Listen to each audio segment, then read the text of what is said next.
Jumpa lagi di Back to BDM.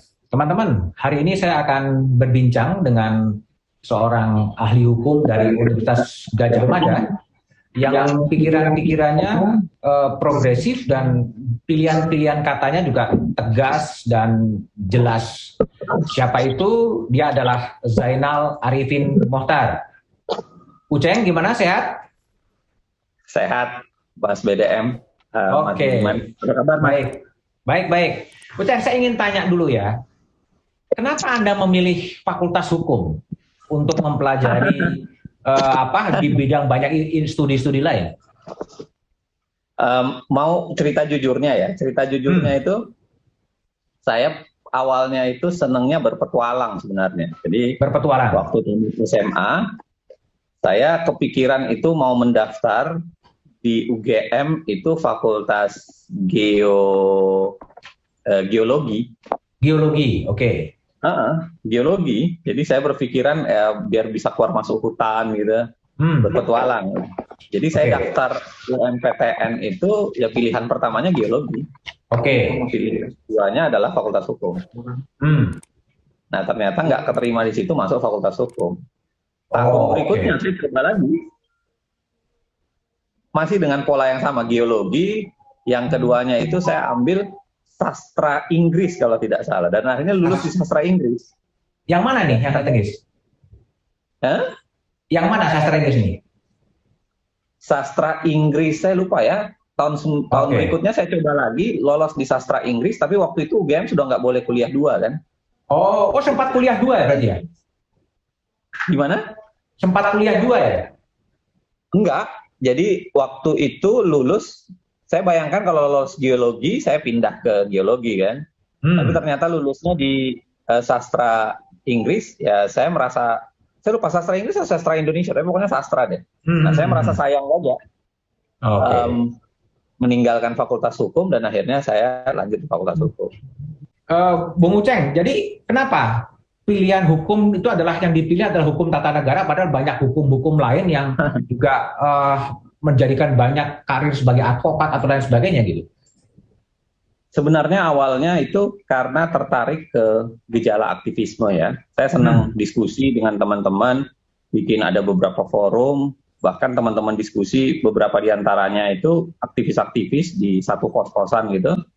Lalu kita bikin forum Rabu, ada forum diskusi setiap hari Rabu, mendiskusikan soal pemikiran, dan lain-lain sebagainya. Sampai kemudian saya naik menjadi Ketua Senat Fakultas Hukum UGM pada saat itu. Nah, setelah pasca Ketua Senat Fakultas Hukum UGM, lalu kemudian saya diajak bergabung dengan teman-teman Pusat Studi Hak Asasi Manusia. Jadi pertama kali waktu itu UII yang buka ya, karena UGM belum punya Pusat Studi Hak Asasi Manusia kala itu. Saya bergabung, saya masih mahasiswa, tapi saya bergabung menjadi peneliti di Pusat Studi Hak Asasi Manusia. Di situ bertemu dengan orang-orang yang punya komitmen yang makin kuat dengan yang namanya penegakan hukum. Ada Bang Artijo Alkosar, ya, ada Pak Busro Mukodas, lalu kemudian ada Suparman Marzuki, ada Eko Prasetyo. Jadi ya pergesekan pemikiran dengan mereka itu menambah semangat untuk tidak sekedar bicara soal hukum itu adalah uang atau hukum itu adalah memproduksi bisnis misalnya, tapi hukum itu adalah keadilan. Hukum itu adalah sesuatu yang harus diperjuangkan, kira-kira begitu. Nah, saya ngambil S1-nya malah soal pidana. Pidana? Soal pidana. Terus S2-nya di Northwestern ya? S2-nya di Northwestern. S1 saya soal pidana, itu di soal pengadilan HAM. Ya, itu salah satu pengujinya itu Pak Mas Edi OSC. Ya. Dan lalu kemudian saya ngambil S2 di beasiswa Fulbright ke Northwestern itu, ketemu dengan Jeffrey, lalu kemudian banyak memberikan perspektif politik di dalamnya. Pada saat yang sama ketika tamat S1 itu saya sudah bergabung ke Mahkamah Konstitusi. Saya gabung ke Mahkamah Konstitusi, menjadi researcher di sana, sekaligus saya bantu-bantu Prof. Jimli. Oke. Ya, khususnya menyiapkan hal-hal tertentu yang disiapkan oleh Prof. Jimli. Saya ke Amerika, sebelum ke Amerika diterima masuk dosen di Fakultas Hukum, dan akhirnya menjadi dosen di Fakultas Hukum sampai sekarang. Oke, baik. Dan sekitar 2004 saya diterima di Fakultas Hukum, berarti sudah sekitar ya kurang lebih 18 tahun. 18 tahun ya. Oke, saya ingin tahu ya, ini kan ada sebuah pernyataan dari Bang Uceng yang cukup keras yang berkaitan dengan upaya-upaya amandemen konstitusi yang juga dikaitkan dengan perpanjangan masa jabatan presiden. Di situ Uceng mengatakan orang-orang yang melakukan itu adalah teroris terhadap konstitusi. Keras sekali sebetulnya pesan yang disampaikan. Apa itu elaborasi teroris konstitusi itu?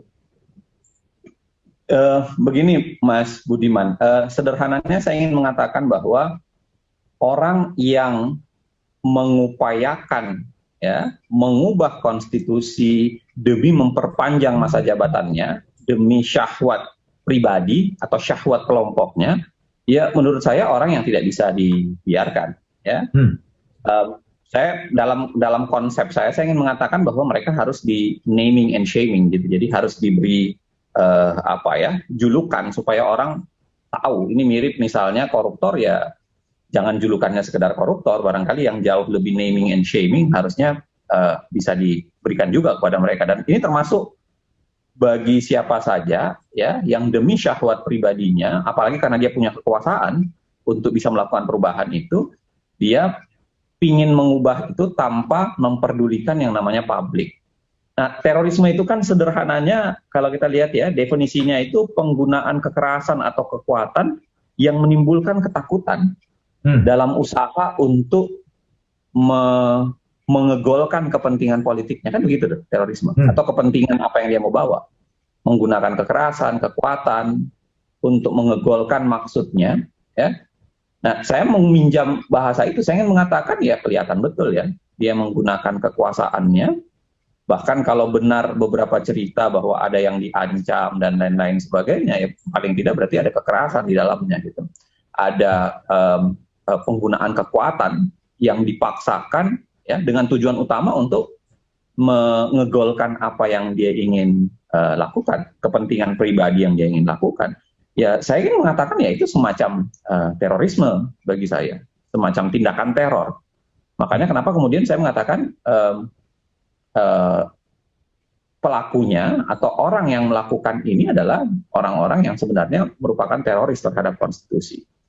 Konstitusi ini kita ini kan perlu dijaga, ya, karena kalau kita bicara soal demokrasi, kita bicara hukum, salah satu esensi dasar dari konstitusi itu pasti bicara soal pembatasan kekuasaan.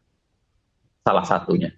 Pembatasan kekuasaan yang bermakna bahwa kekuasaan tidak boleh menindas rakyatnya, makanya kekuasaannya harus dibatasi, plus pada saat yang sama, kekuasaan itu harus dibatasi secara term waktu. Karena kalau tidak dibatasi secara term waktu, itu bisa menimbulkan bahaya otoritarianisme, apalagi kalau kita bicara dalam sistem presidensial. Nah, kira-kira begini, tapi sebetulnya gini, pesan teroris konstitusi itu mau disampaikan kepada siapa sebetulnya? Ya, siapapun menurut saya yang tadi menggunakan kekuasaannya, menggunakan power, kekuatan yang dia punya, ya, untuk tujuan bukan tujuan publik. Kalau tujuan publik tentu kita bilang ini bukan terorisme, tetapi dia lakukan untuk tujuan pribadi. Tujuan pribadi itu yaitu menggegolkan syahwat pribadi untuk perpanjangan masa jabatan. Syahwat pribadi perpanjangan masa jabatan ini kan bisa siapa saja ya. Karena kalau kita lihat skenario yang ada sekarang, kalau misalnya pemilu ditunda, itu otomatis dalam tanda kutip semacam everybody happy. Karena ya otomatis perpanjangannya semuanya. Kalau presiden diperpanjang, DPR sangat mungkin diperpanjang, DPD diperpanjang, ya kan? Otomatis berarti MPR juga dapat perpanjangan. Dan sangat mungkin DPRD dan lain-lain sebagainya semuanya masuk ke dalam proses perpanjangan. Bahkan bisa jadi akan masuk ke dalam klausula kemungkinan perpanjangan untuk kepala daerah. Nah, itu yang saya bilang, siapapun yang kemudian mengupayakan itu, bahkan bisa jadi mendorong mati-matian untuk mendapatkan itu, ya menurut saya penggunaan kekuatan ya, yang demi tujuan pribadi itu. Ya. Dan itu menimbulkan ketakutan. Ketakutan buat siapa? Kita. Kenapa saya bisa mendaku kita? Ya paling tidak saya merefer ke riset-riset yang dilakukan misalnya oleh Indikator, dilakukan oleh LSI, bahkan oleh Kompas sendiri kan. Karena Kompas mengatakan jelas bahwa lebih dari separuh rakyat Indonesia itu tetap menghendaki ada pemilu. Oke. Jadi artinya what people wants-nya itu adalah ya ada pemilu. Gitu. Temuan Kompas, data Kompas yang paling terakhir bahkan menurut saya menarik betul, karena bahkan di pendukung Pak Jokowi sendiri tetap menghendaki adanya pemilu di tahun sesuai jadwal. Sesuai jadwal gitu. Kalau pendukungnya Pak Prabowo malah jauh lebih besar, lebih dari 75% saya ingat saya. Tapi kalau usulan amandemen konstitusi itu kan memang ada juga pasal 37 ya, yang secara konstitusional pun dibolehkan juga gitu.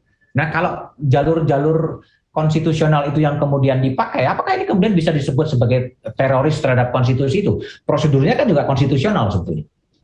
Saya ingin mengatakan begini, Mas Budiman. Bagi saya konstitusi itu bukan hanya sekedar norma. Di dalamnya ada nilai, di dalamnya ada etis, di dalamnya ada namanya moralitas konstitusi. Dan kalau kita lihat misalnya perubahan Undang-Undang Dasar memang di pasal 37 diatur itu milik MPR dan lain-lain sebagainya. Tetapi konstitusi itu kan bukan miliknya MPR. Konstitusi itu bukan miliknya DPR dan DPD. Konstitusi itu milik kita bersama. Karena pasal satunya kan bilang begitu. Kedaulatan itu ada di tangan kita. Ya, kedaulatan di tangan kita, di tangan rakyat, dan dijalankan menurut konstitusi. Nah, artinya apa? Konstitusi yang saya bayangkan itu bukan konstitusi norma, tapi konstitusi yang penuh dengan pesan Telius. Makanya kalau misalnya mau mengubah konstitusi, memang pasal 37-nya bicara begitu, tapi jangan tinggalkan rakyatnya dong. Makanya saya bilang ada 4 pertanyaan mendasar kalau para politisi mau mengubah undang-undang dasar. Yang pertama pertanyaannya adalah, ini aspirasinya siapa? Kalau aspirasinya politisi, saya akan mengatakan bahwa itu bukan perubahan amandemen yang benar. Ya, walaupun pasal 37-nya barangkali berbicara dan memungkinkan itu. Tapi saya mengatakan jangan tinggalkan publiknya dong. Jangan tinggalkan publiknya demi kepentingan politik. Demi kepentingan siapa? Yang kedua pertanyaannya adalah momentumnya apa? Karena kalau kita belajar perubahan undang-undang dasar di negara manapun termasuk Indonesia, selalu ada momentum perubahan. Dan momentum itu bukan momentum kepentingan politik, tapi kepentingan publik kan. Misalnya kita mengubah Undang-Undang Dasar 5 UUDS, kita menjadi RIS ya karena demi kepentingan publik, karena Indonesia kemudian dipaksa mengubah menjadi RIS kan. Keluarlah Undang-Undang Dasar RIS 49. Lalu kita jadi UUDS 50 karena kepentingan publik mendorong ke arah Indonesia menjadi negara kesatuan. Ya kan? Lalu kita mengubah Undang-Undang Dasar 99 sampai 2002 itu karena jatuhnya Soeharto, tuntutan reformasi. Nah, kalau sekarang mau diubah menurut saya, ya momentumnya apa? Momentum yang berkaitan dengan cita-cita publiknya itu apa? Nah, itu yang kedua. Yang ketiga adalah isinya apa? Nah, isinya apa ini kan menurut saya penting. Karena belakangan yang dijual adalah PPHN. Yang seingat saya 2 kali saya tulis di Kompas untuk mengatakan PPHN itu tidak fit dengan sistem presidensil. Sederhana misalnya pertanyaannya, Mas Beda pasti sudah paham. Sederhana. Misalnya kalau PPHN tidak dijalankan oleh presiden, apakah presiden bisa dijatuhkan karena itu? Kalau presiden bisa dijatuhkan, sistem parlementer namanya. Apalagi ada ide-ide memasukkan soal IKN. Katanya di PPHN nanti akan dimasukkan IKN, presiden selanjutnya harus menjalankan IKN. Ya menurut saya menyalahi sistem presidensil. Karena Pak Jokowi sendiri waktu memindahkan IKN juga tidak banyak nanya ke publik kan. Jadi kalau presiden selanjutnya mau menolak IKN, ya jangan salahkan. Karena Pak Presiden sendiri memindahkan ibu kota juga tidak melalui sebuah proses yang memadai, menanyai ke publik, tidak melalui sebuah proses deliberasi yang memadai. Nah, dan yang selain substansinya, yang terakhir tentu saja adalah demi kepentingan siapa? Oke, Bang Uceng, tadi kan menyebutkan bahwa untuk amandemen konstitusi itu harus melibatkan publik, harus bertanya kepada publik. Mekanismenya gimana itu? Kalau misalnya kita baca disertasinya, harusnya begini ya, di beberapa negara menggunakan model referendum, dan kita memang tidak menggunakan itu. Tapi kalau kita baca misalnya disertasinya Denny Indrayana, dia mengcompare antara proses perubahan amandemen Indonesia dengan beberapa negara, ya khususnya di Asia Tenggara yang kala itu juga melakukan perubahan kayak Thailand, Filipina. Itu dia temukan dalam disertasi itu mengatakan bahwa perubahan Undang-Undang Dasar 99 sampai 2002 itu cenderung membuat Indonesia menjadi lebih demokratis, tetapi dibuat dengan tata cara yang sangat tidak demokratis, yang kurang demokratis. Paling tiga di-compare dengan bagaimana Thailand dan bagaimana Filipina misalnya. Misalnya di Thailand, deliberasinya itu sangat dikuatkan. Jadi ke publiknya itu sangat dikuatkan. Seingat saya di dalam buku itu ya, dia mengatakan bahwa ya kalau nggak salah itu rancangan undang-undang dasarnya itu dicetak sepertiga dari jumlah penduduk. Rancangan undang-undang dasar ya, bukan undang-undang dasar jadi. Rancangan undang-undang dasar dicetak sepertiga jumlah penduduk, dibagikan supaya orang bisa memberikan masukan. Diterjemahkan ke dalam bahasa daerah. Supaya orang kemudian bisa membaca lalu memberikan masukan. Dibuka line telepon. Ratusan line telepon supaya orang bisa memberikan masukan secara langsung. Jadi kalaupun tidak menggunakan model referendum ya, tetapi diskursus publiknya dibuka secara sangat lebar. Dan menurut saya sekarang harusnya ide-ide untuk deliberasinya atau menangkap bahasa publik itu jauh lebih besar. Ya, karena bisa menggunakan survei, bisa menggunakan, ada banyak sekali konsep yang bisa dipakai. Nah, dan pada saat itu kalau kita lihat survei-survei belakangan, hampir semua mengatakan bahwa amandemen tidak perlu dilakukan saat ini. Dan hampir semuanya melakukan penolakan terhadap proses amandemen, termasuk ketika mengatakan bahwa ya harusnya agenda ketatanegaraan tetap saja. Ya, concern di penanganan COVID, concern untuk melakukan pemilu di tahun 2024, tidak perlu itu. Nah, menggunakan itu saja kita bisa mengatakan bahwa para politisi ini sedang menyuarakan siapa ketika bicara amandemen, termasuk ketika bicara soal penundaan. Temuan, kalau nggak salah yang indikator, kalau kita lihat temuan indikator ya, yang Mas Burhan itu, bulan Desember 2021, ya, akhir tahun kemarin, itu bahkan menanyakan kepada pendukung partai. Seperti, jadi 3 pendukung yang mengatakan penundaan itu, PAN, Golkar, dan PKB, itu pemilih Golkar, PAN, dan PKB ditanya, itu lebih dari 70% mengatakan pemilu jangan ditunda. Ya. Pemilu tetap harus ada di tahun 2024. Nah, pertanyaannya adalah, kalau begitu, Ketua PAN, Ketua PKB, dan Ketua Golkar itu sedang menyuarakan siapa? Menyuarakan kepentingan siapa?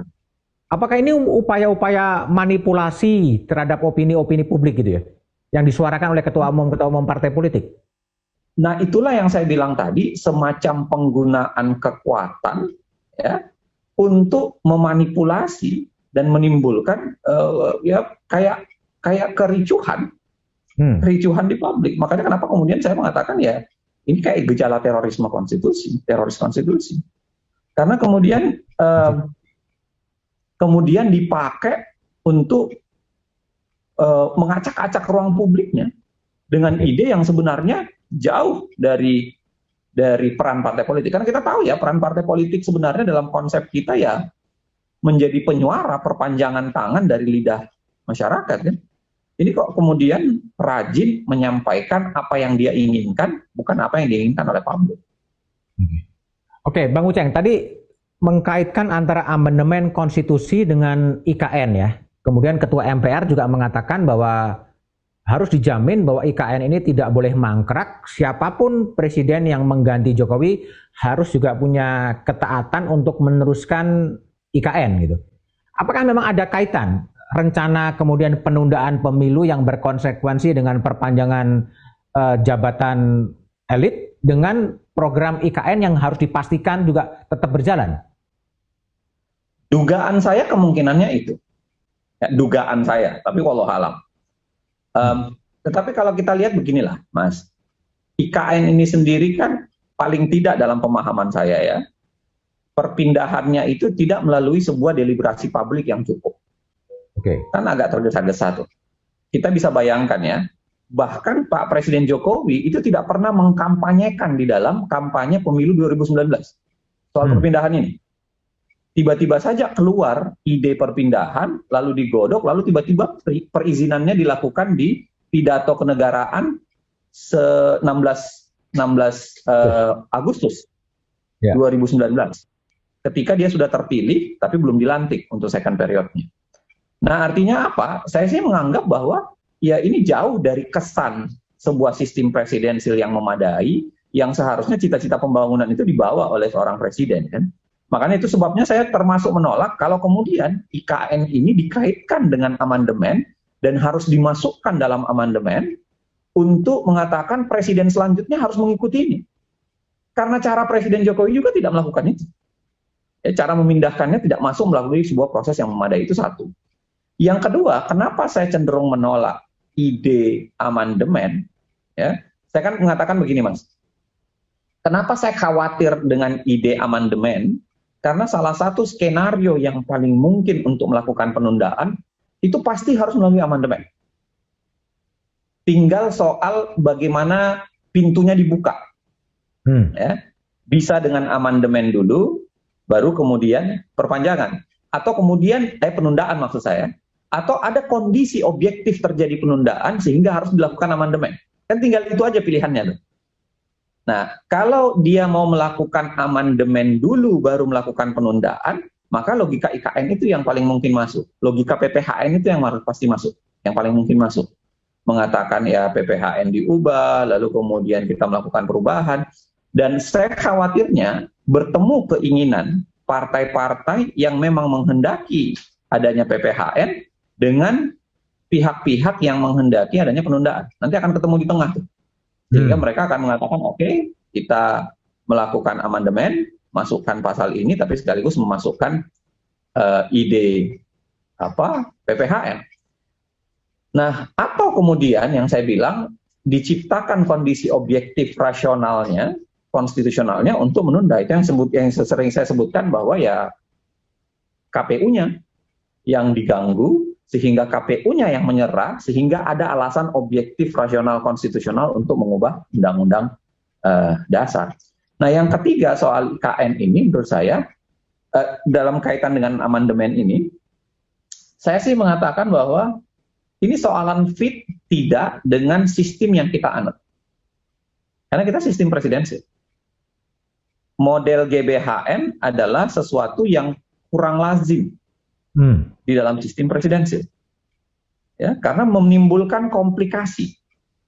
Komplikasi sederhananya misalnya tadi saya bilang, kalau presiden berikutnya tidak menjalankan perintah GBHN atau PPHN ini, apa sanksinya? Kalau sanksinya dia dijatuhkan, ya berarti kita menjadi model parlementer. Karena dalam sistem parlementer lah presiden dijatuhkan karena kebijakan, bukan karena impeachment articles. Oke, Bung Ceng, jadi kalau berbicara soal kelanjutan IKN, apakah memang ada ada tuntunan moral bagi siapapun calon presiden yang akan berkontestasi untuk pemilu 2024 harus meneruskan IKN itu? Saya pikir dengan tidak mengubah undang-undang dasar dan memasukkan PPHN, sebenarnya sangat mungkin dengan undang-undang rencana pembangunan jangka panjang, jangka menengah. Ya, undang-undang tahun 2007 itu kan RPJP kita itu undang-undang tahun 2007 untuk sampai 2025. Nah, kenapa tidak misalnya DPR dan pemerintah duduk bareng ya menggodok ulang yang namanya rencana pembangunan jangka panjang, lalu membuat tahapan-tahapan kan, yang sangat memungkinkan, mengikat bagi siapapun presidennya, karena ini undang-undang, itu kemudian untuk berjalan terus-menerus mengikuti arah pembangunan IKN. Jadi tidak perlu dengan mengubah undang-undang dasar, bahkan menghidupkan kembali GBHN atau PPHN dalam undang-undang dasar. Karena kalau dia hidup di dalam undang-undang dasar, implikasinya nggak sederhana. Satu implikasi yang paling pasti adalah kalau itu adalah produk MPR, berarti menghidupkan kembali kewenangan MPR untuk mengeluarkan ketetapan MPR.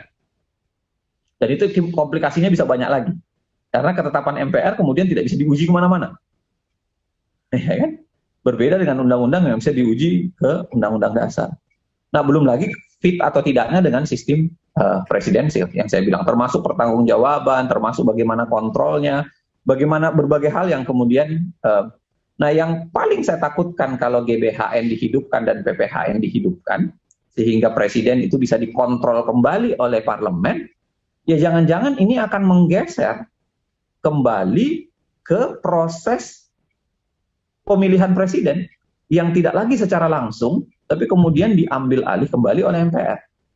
Dan ide ini kan menemukan kontekstualitasnya ketika Pak Bambang Susatyo, ya, dalam beberapa berita yang belakangan itu menyuarakan hal yang sama, bahwa memikirkan jangan-jangan bisa kembali lagi ke proses dipilih di MPR dibanding kemudian dipilih langsung oleh rakyat. Dan seketika itu menurut saya menjauh dari demokrasi presidensil yang kita bayangkan. Kalau lihat kalkulasi politik yang ada sekarang ini, apakah amandemen konstitusi itu dengan segala kompleksitasnya ya, apakah perpanjangan presiden, apakah bisa diwujudkan? Ada dua peta yang terpisah, Mas Budiman. Ya. Peta untuk perpanjangan masa jabatan sampai saat ini pendukungnya kan baru 3 partai. Ya. Pendukungnya adalah PAN, Golkar, dan PKB. Sedangkan selebihnya itu kelihatannya masih reluctant, walaupun ada juga yang mengatakan pikir-pikir, misalnya P3. Ya.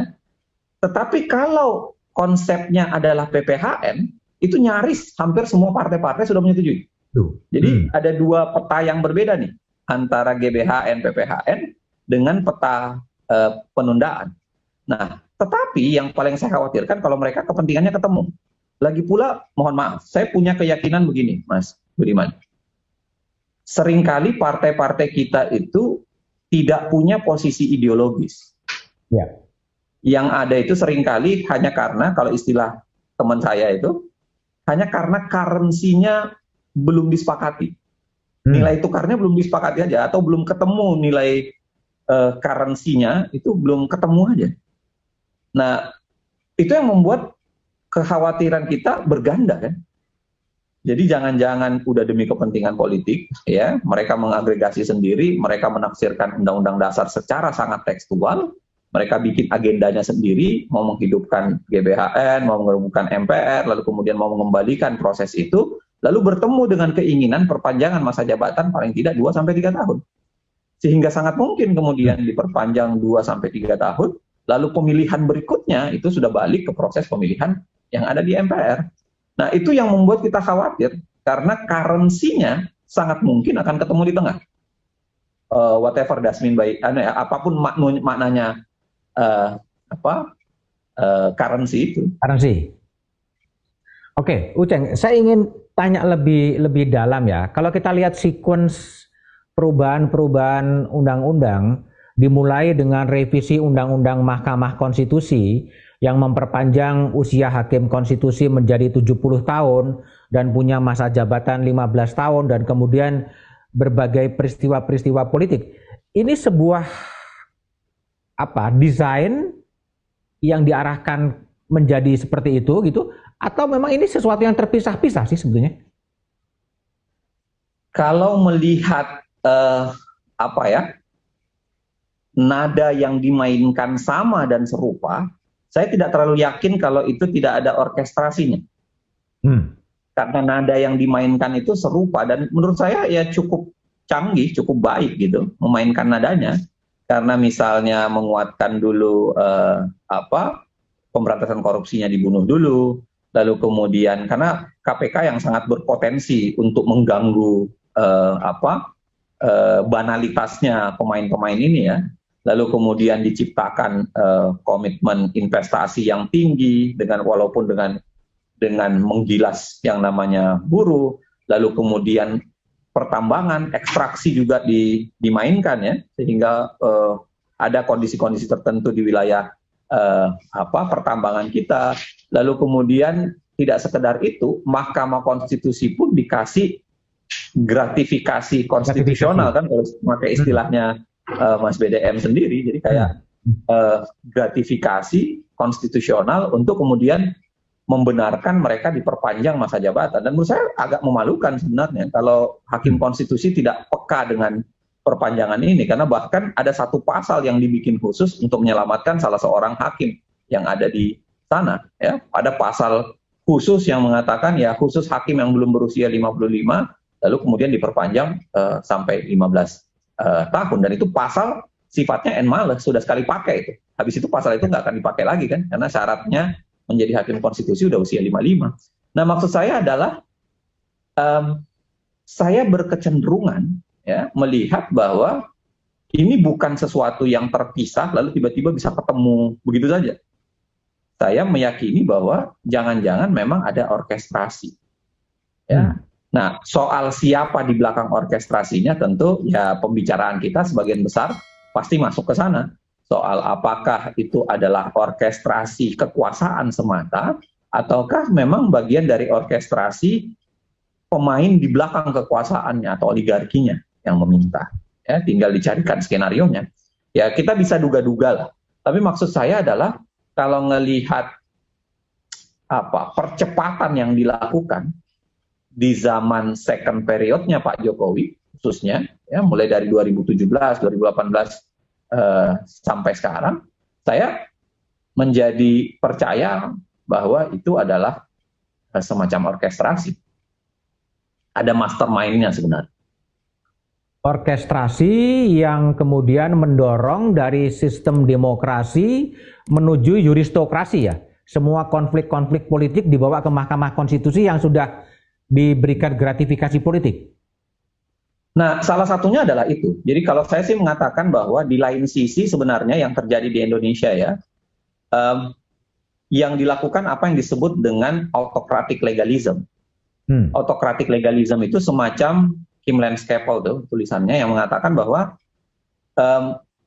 canggihnya adalah dia melakukan semacam pelanggaran atau tindakan otoritarian, ya, tetapi dibalut dengan bahasa konstitusional. Bisa dengan bahasa peraturannya dibuat untuk membenarkan itu, atau dibuat sistemnya yang akan mencuci itu. Nah, dalam konteks tertentu, sistem yang akan mencuci itu adalah Mahkamah Konstitusi salah satunya yang disediakan itu. Nah, jadi diciptakan suatu kondisi seakan-akan konstitusional untuk membenarkan gejala otokratik itu. Nah, dan ini menurut saya menjadi sinyal berbahaya ya, karena model-model ini sebenarnya model-model yang juga terjadi di beberapa negara. Misalnya kalau kita baca beberapa buku teori yang menyebutkan ya seperti Venezuela, lalu kemudian Turki, Rusia, Hungaria, ada banyak sekali contoh-contoh. Walaupun dengan istilah-istilah yang sedikit berbeda, ada yang mengatakan liberal demokrasi, ada yang mengatakan tadi yang saya sebutkan autocratic legalism. Jadi dengan sedikit berbeda, sedikit varian-varian, tapi intinya sama. Intinya ketika disiapkan jalur hukumnya untuk membenarkan apa yang dia lakukan, plus pada saat yang sama disiapkan mekanisme konstitusionalnya kalau ada perlawanan terhadap itu. Dan itu yang saya sebut dengan Mahkamah Konstitusi. Berarti mastermind-nya memang sangat hebat ya untuk mengatur dan mengelola negara ini ya. Iya, mungkin untuk pertanyaan siapa mastermind-nya saya malah harus nanya ke Mas Budiman. Biasanya wartawan lebih canggih informasinya dibanding kita para dosen itu. Oke, kita pindah ya sekarang. Soal KPK ya, yang KPK yang tadi dikatakan sudah dimatikan ya dan lain sebagainya. Tapi faktanya kan dia masih bisa melakukan penangkapan. Apakah penilaian bahwa KPK telah dimatikan ini harus dikoreksi. Ternyata dia masih bisa hidup. Saya termasuk yang mengatakan bahwa KPK melakukan penangkapan tapi udah kehilangan ruhnya. Ya. Kan begini Mas BDM, Mas Budiman. Saya termasuk yang mengatakan pemberantasan korupsi yang baik itu adalah ada 3 level di dalamnya. Jadi dia ungkap perkaranya, dia seret semua pelakunya ke dalam pertanggungjawaban hukum. Yang ketiga baru kemudian dia ciptakan resep yang cespleng, ya kira-kira supaya kasus korupsi itu tidak terjadi lagi. Jadi ada 3 level tuh pemberantasan korupsi bagi saya. Nah KPK jilid-jilid sebelumnya itu memang jarang juga bisa sampai ke 3 ya. Kecuali dalam beberapa hal, misalnya mereka mencoba di wilayah sumber daya alam dan cukup relatif berhasil kan. Ada cukup relatif berhasil ada beberapa hal. Tapi di KPK sekarang, di 2 level awal saja udah keteter. Gitu. Di level yang pertama misalnya, mengungkap perkara. Mengungkap perkaranya sampai sekarang bisa kita pertanyakan, mana kasus korupsi yang diungkap secara detail dan kita paham perkaranya secara detail. Nggak banyak. Misalnya kasus suap KPU saja sampai sekarang nggak jelas. Kenapa nggak jelas? Pemberi uangnya saja nggak jelas sampai sekarang. Pembawa uangnya bahkan hilang. Bagaimana mungkin orang sudah dihukum menerima uang, tapi asal uangnya itu nggak dikejar?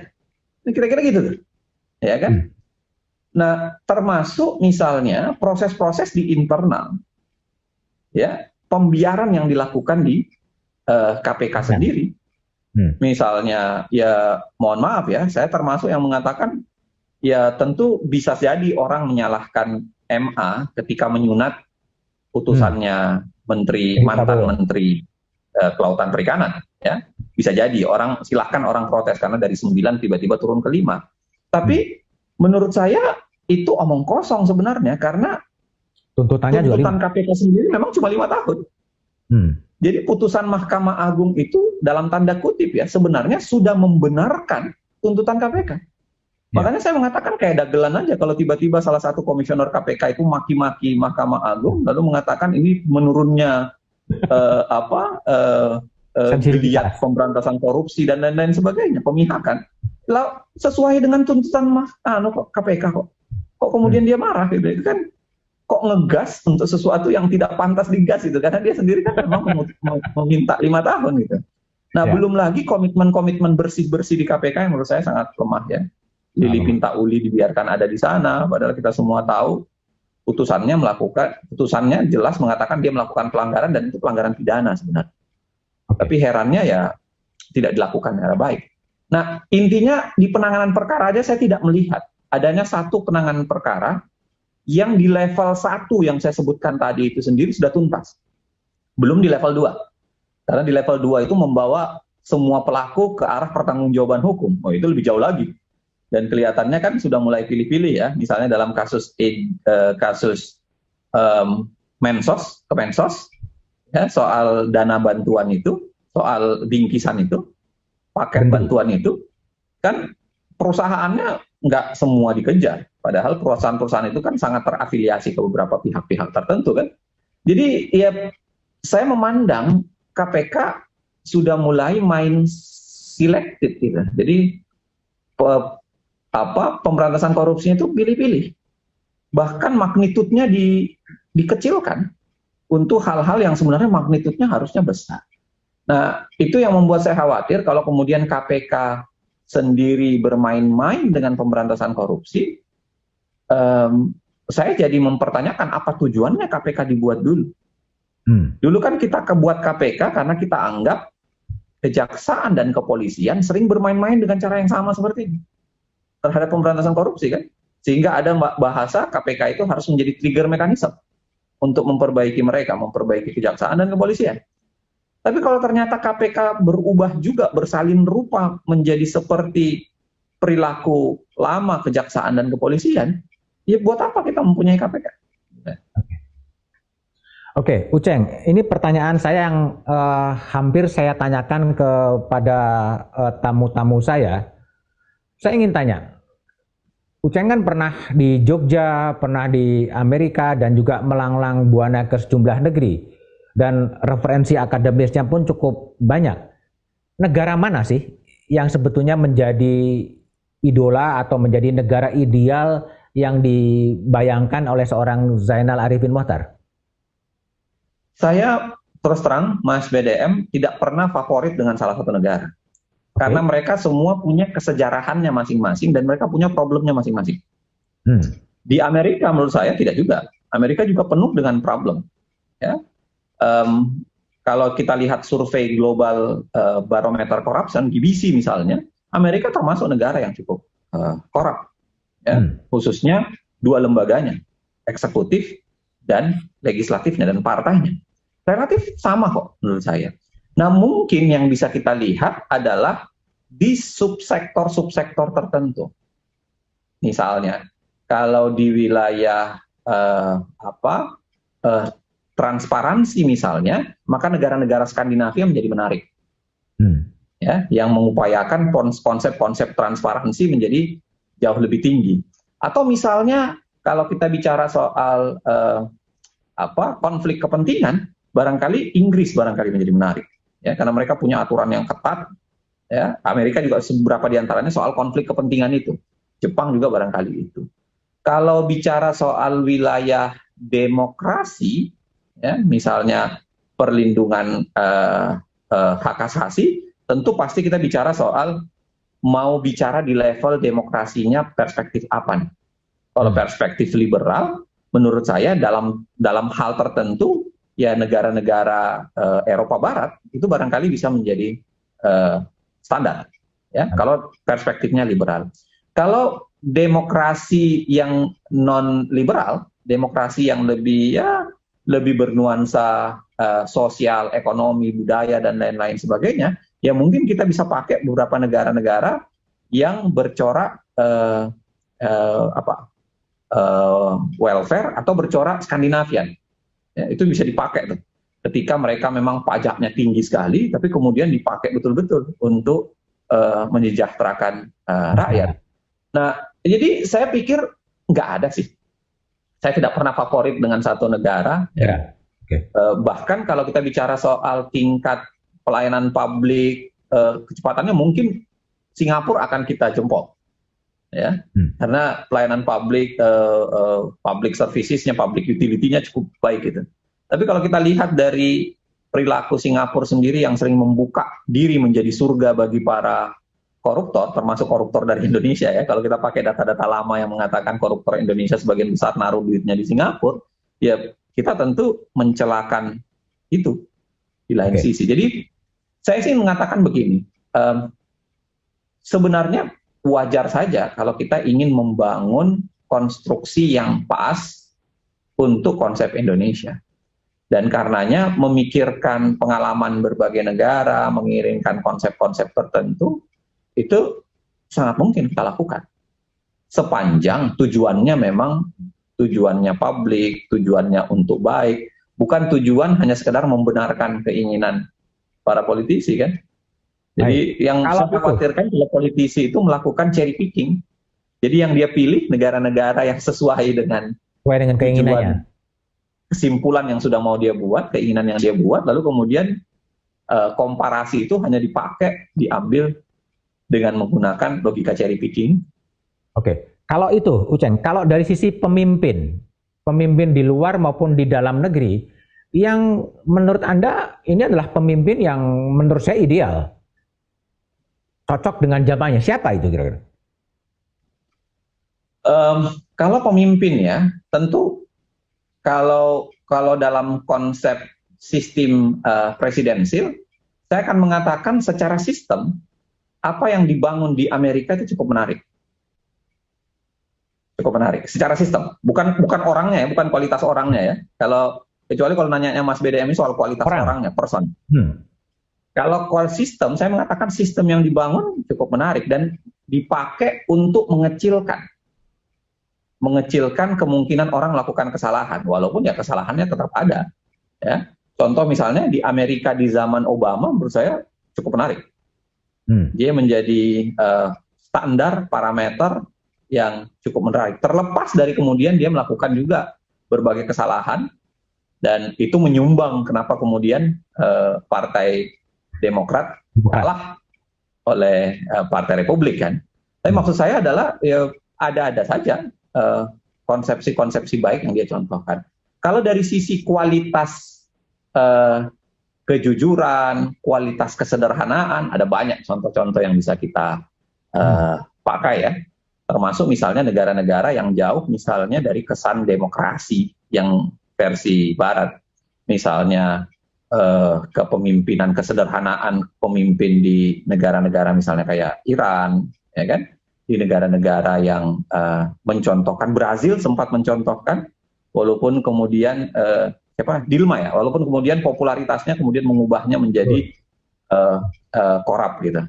Menurut saya ada-ada saja kalau kita ingin mencontoh secara, nah kalau secara sistem parlementer banyak sekali sebenarnya ya, parlementer atau sosok-sosok kepala pemerintahan yang betul-betul menjadi pekerja saja, tidak memusingkan terlalu banyak di wilayah-wilayah lain. Saya ingin mengatakan begini, Mas BDM, dan ini belum kesimpulan saya ya, mungkin harusnya kita bisa diskusikan suatu saat nanti. Saya termasuk yang mengatakan mungkin kita negara yang terlalu memaksakan dengan sistem presidensial. Terlalu memaksakan. Mungkin terlalu memaksakan. Kenapa? Karena kita ketahui kita multi partai dan tetap kita pasangkan dengan sistem presidensial. Padahal biasanya multi partai itu kan tidak fit dengan sistem presidensial. Udah banyak sekali riset yang bicara soal itu. Nah, dan akhirnya perbaikan bangsa ini itu disetir ke arah presidensial. Mau dipaksa penyederhanaan partai demi menguatkan sistem presidensial. Dipaksa untuk sistem pemilunya demi menguatkan sistem presidensial. Padahal misalnya begini, kenapa kita tidak berpikir jangan-jangan DNA-nya orang Indonesia itu memang multipartai. Kalau DNA-nya orang Indonesia multipartai, dugaan saya ya, karena setelah kita maklumat X dulu, tiba-tiba partai berdiri banyak sekali, pemilu 55 kita begitu banyak partai, pemilu 71 kita masih 10 partai, sebelum akhirnya di pemilu 77 di fusi partai kan menjadi 3. Pengalaman kita sedikit partai itu kan cuma di bawah Soeharto, pasca 77 sampai 97. 99 kita langsung 48 partai. 2004 kita 24 partai, tapi 2009 kita melonjak lagi menjadi 30-an partai. Nah, maksud saya adalah jangan-jangan memang DNA kita itu DNA multipartai. Dan kalau DNA-nya multipartai, jangan-jangan memang kita nggak cocok dengan presidensial. Jangan-jangan. Karena ya biasanya multipartai, biasanya tidak juga pasti ya, tidak punya problem yang begitu banyak berarti dengan parlementer, tidak punya problem yang begitu berarti dikaitkan dengan sistem multipartai. Jangan-jangan begitu tuh. Jadi maksud saya perlu dipertimbangkan kita untuk diskursus ya, sebagai sebuah diskursus ya, untuk mewacanakan benar nggak sih kita memaksa kita ke arah presidensil, termasuk penyederhanaan partai, semua didorong ke arah presidensil. Jangan-jangan harusnya sistem pemerintahannya yang kita audit. Oke. Yang terakhir, Bang Uceng, apa sih menurut Anda, observasi Anda, masalah yang memang menjadi akar masalah dari bangsa Indonesia sehingga hampir 100 tahun ya kondisinya masih begini? Apa masalah yang paling mendasar dari bangsa Indonesia ini? Saya percaya banyak sekali ya, tapi kalau mau di-mention satu di antaranya, saya ingin mengatakan bahwa jiwa koruptif itu yang menjadi problem yang paling besar. Jiwa koruptif ya. Jiwa koruptif itu artinya ya bisa jadi korupsi secara uang, korupsi secara kekuasaan, gratifikasi konstitusional, yang gitu-gitu tuh. Jadi jiwa koruptifnya itu menjadi sangat tinggi. Nah, saya tidak mengatakan bahwa korupsi adalah budaya, enggak juga, saya tidak mengatakan itu. Tapi jiwa untuk menerima perilaku koruptif itu besar sekali kelihatannya, mengabsorb itu. Sehingga apapun dibuat ke arah sana, atau dibenarkan ke arah sana, bahkan dicarikan alasan untuk membenarkan itu. Saya kasih contoh sederhana yang menurut saya yang sangat luar biasa itu, kesalahan misalnya seperti yang terjadi di Statuta UI ya, sederhananya tuh, soal rektor kemudian menjabat pada saat yang sama menjabat komisaris, alih-alih memperbaiki statutanya, ya, atau alih-alih memperbaiki double jabatan itu, malah yang diubah adalah statutanya. Gitu. Salah satu contohnya ya, contoh yang paling dekat, saya mengatakan dalam banyak hal terjadi hal yang sama. Jadi alih-alih memperbaiki konflik kepentingannya, tapi yang diubah adalah peraturannya untuk kemudian membenarkan terjadinya konflik kepentingan. Itu. Nah, jiwa koruptif ini yang menurut saya barangkali menjadi penyebab utama kenapa kemudian kita masih sulit keluar dari kungkungan problem persoalan. Oke, Bang Uceng, terima kasih ya telah ngobrol. Anda mau ngajar jam 4, jadi 10 menit sebelum jam 4 saya akhiri. Terima kasih Zainal Arifin. Semoga bermanfaat. Makasih.